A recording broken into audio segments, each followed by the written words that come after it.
Hello, I'm John, and welcome to my teardrop floor build video. So basically, I have representing two pieces of floor. I'm just going to do a mock-up because I've already built my floor, and so I'm looking at the good side of two pieces, and I'm putting them right next to each other. And then every 4 to 6 inches, I want to draw a line. So about right there, maybe one right here, and one right here. And that's going to be, that's a market so I can put in my biscuits with a biscuit joiner. So let's get busy here. As you see, I've drawn 3 lines that match up, and that all they do is tell me where my biscuit joiner goes. So the next thing is to get my biscuit joiner out and set it up for these boards. I got a biscuit joiner here, and on this one I need to put the top gate down to about, well, it should be 10 at 90 degrees, which it does. Okay, but I also need to adjust the height of this.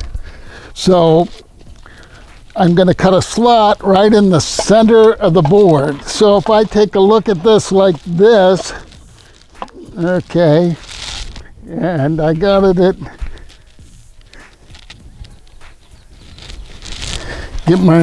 get it stopped here again at 90 degrees.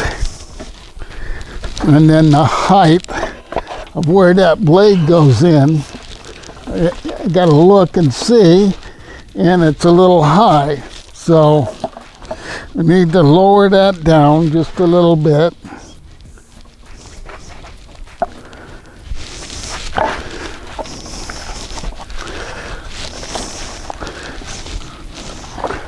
Okay. And that's pretty close to halfway, so I'm just going to tighten it up. Now we made those marks, and we're going to take this piece of wood here, this one side, and we're going to clamp it down a little bit. Well, maybe not.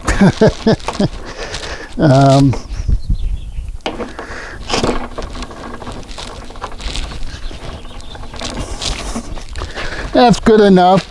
And now what I do is I line this saw up with that that mark I made earlier. Yep, I was a good boy. You shouldn't do anything with it plugged in. And so now it's time to plug it in. Now I'm lined up with that mark.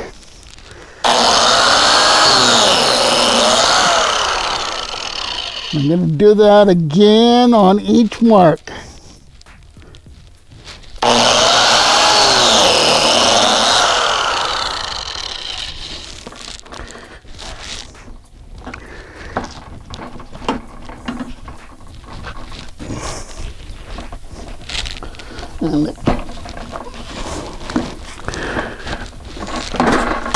Yep, that's all right. Got it lined up.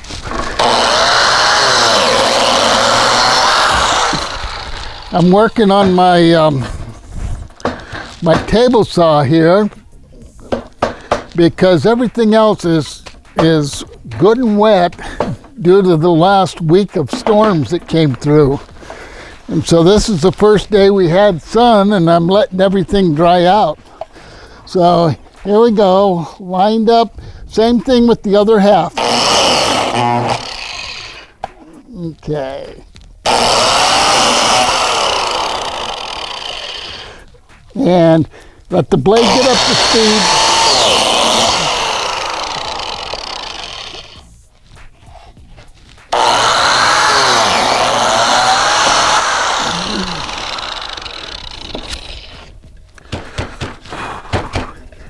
And what joins them is these little things called biscuits right here.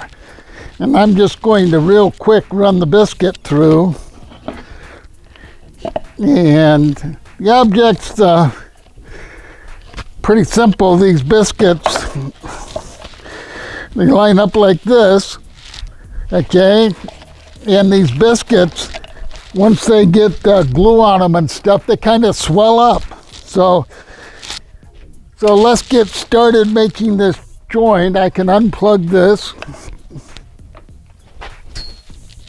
and get it out of our way.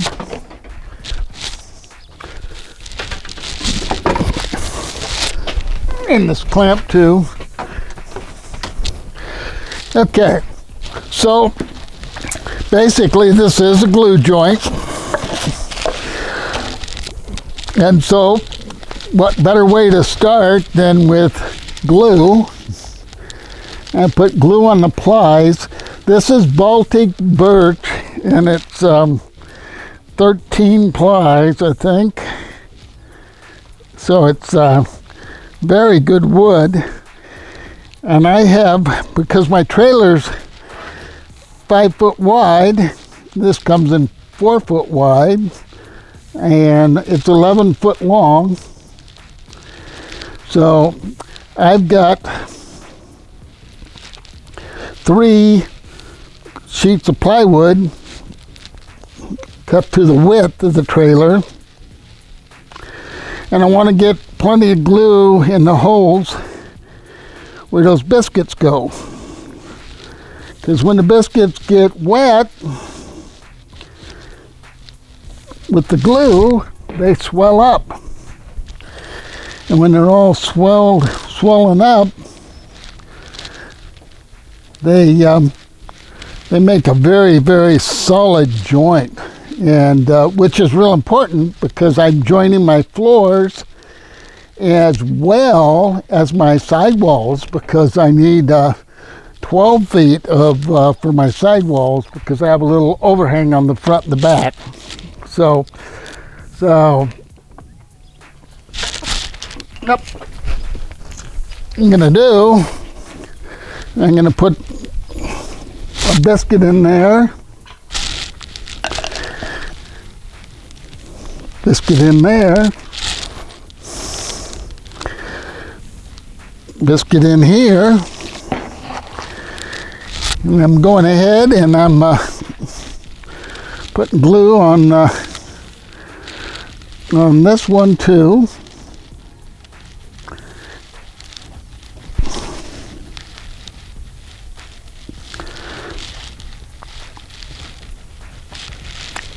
Can't have too much glue. That's my my idea here.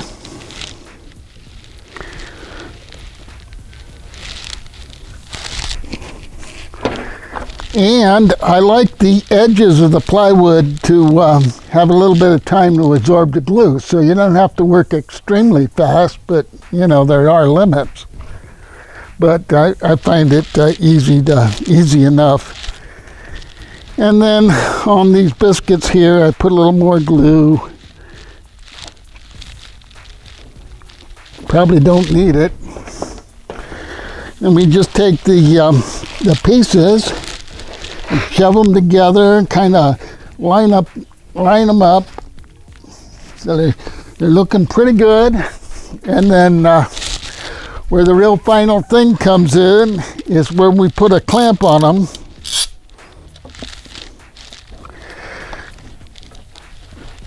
And take a couple of twists.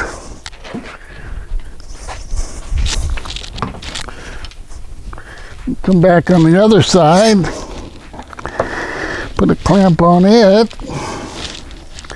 Take a few twists. And as you can see, we had plenty of glue in there.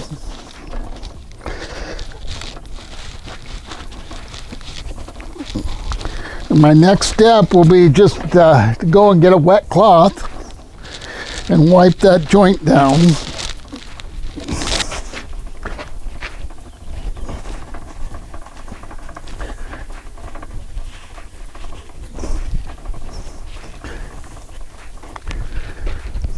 And then we have the first step, of making my floor. Okay, next step into building the floor was to make a frame where all the members went on the joints, and all the joints of the floor were on metal members of the trailer. So I assembled the floor and I built it upside down. So at the first step, everything was glued together, and it was at least the floorboards were glued together with biscuits, and it was upside down on the trailer. Then I made a frame that fit where all those members were and all the joints were on the boards, and that was held together by pocket screws. So for a pocket screw, it's pretty simple. You put it in this little holder and you just drill a couple of holes.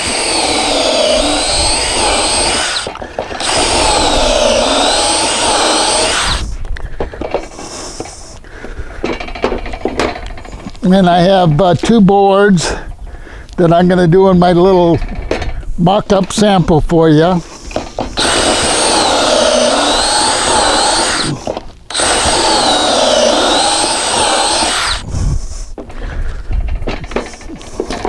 And that's pretty simple right there.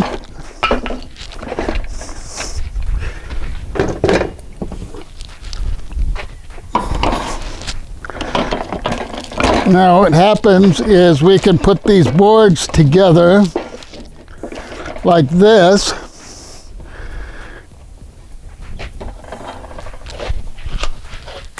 Need some bigger clamps, but we glue it, clamp it, and then we put screws right in here, pocket screws, to hold it all together. Now I'm going to go ahead and get all of that done. And then tomorrow, I'll show you how we assemble the whole floor and put the insulation in and the bottom covering. But we got to wait 24 hours for that glue to dry. On the pocket screws, not so much. You can unclamp them and they're done once the screws are in. So anyway, tomorrow morning, we'll get together. Hopefully, no rain, and we'll finish the floor, at least the floor markup. Okay, first thing first, we're gonna go to a clip that I made earlier on putting the slider in before I started assembling the floor.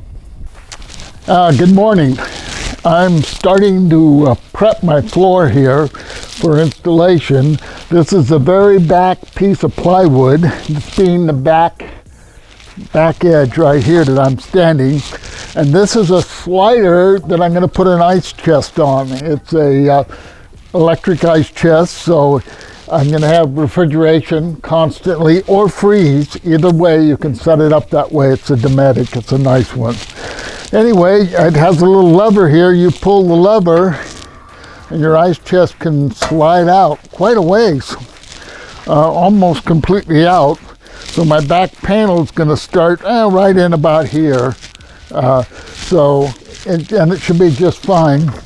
And then, of course, you release it, and it slides back in and walks. So what I've done is, you'll see there's holes, 3, 4, 5, 6, 7, 8 holes that I've drilled. And then I've taken this off, turned the plywood over, and put in a T-nut. Okay, and they're just driven in with a hammer, and then through these holes a screw will go right into the T-nut and kind of sandwich this down tight.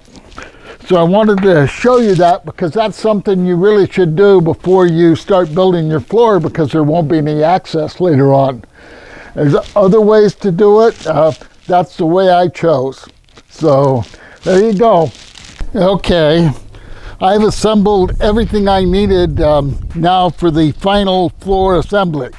Basically, I have my 2 boards that are glued together. They're solid as anything when you use those those biscuits.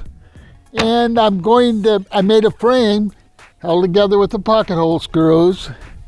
And I'm going to go ahead and I'm going to set my frame in position. And I'm just going to draw a little pencil mark around where that frame goes. So I have a place that I know where to put my silicone. And I'm going to add a bunch of silicone everywhere that frame goes. Especially anywhere there's a seam, you know, and don't spare it. I mean, buy yourself a case or actually a couple cases of it and put it down. Now the frame on my trailer, I used a 3/4 inch ply by 4 inch wide. This is only 1.5 inches for demonstration purposes, but that goes on like that. You know, put it in position, line it up, okay, and then go ahead and hold it down with some staples.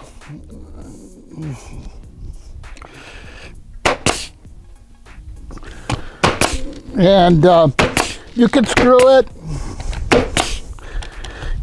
if you wanted. That wouldn't be a problem. But you just want to make sure that it's held down really, really tight. And so it's not going to go anywhere. So what I did was, I'm just kind of off camera here. I just changed the staples of my staple gun. Those were inch and a quarter. The next thing after that's all down is get yourself some insulation and put that in there, and I just pre-cut these. Now, one big question I had when I did this was which side's up, which side's down. Found out it didn't make any difference when there's no airspace. Okay, so the next thing I'm using is this, and it's FRP, and that's what they put on like bathroom walls and stuff like that. And it's available at your big box hardware stores. And much more of this silicone, big. You know, I think I put 3 stripes down on the big stuff that I did. And it has to be a little bit larger than what you're doing. There's no reason to make it right to the edge. And then I put shorter staples in, and I have a little thing that goes on the gun that helps with that, supposedly. And so, and that one didn't do too good there. But the object is to get it right down to the surface. And you gotta go, you can feel where everything is.